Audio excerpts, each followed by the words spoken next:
We want to look at solving quadratic equations, and usually when we start with a quadratic equation, we want it to be in the form some number times x squared plus another number times x plus another number equals 0. We won't always work with it in that form, but that's the basic form that we usually work with.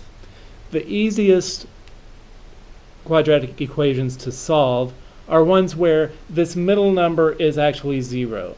For example, 5x squared minus 60 equals 0. We do not have any x term, so b in this case is 0, and we can use what we call the square root method.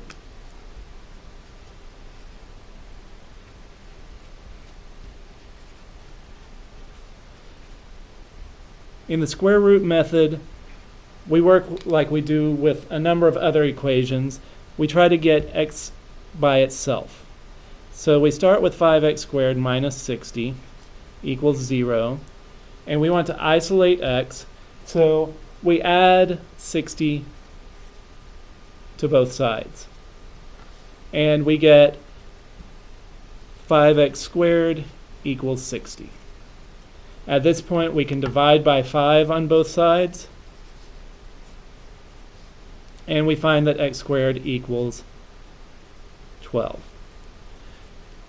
We are now ready to unsquare x, and of course to do that we take the square root. But we have to remember that a negative number squared gives us a positive number, and so does a positive number squared. So when we take the square root of both sides, we will get x equals either the positive square root of 12 or the negative square root of 12. So you cannot forget to do both the plus and the minus here.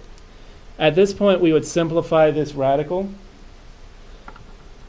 and we know that 12 factors to 4 and 3, and 4 factors to 2 and 2.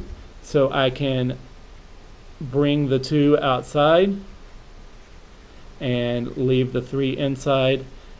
And my two solutions to the equation I started with are positive 2 square root of 3 and negative 2 square root of 3.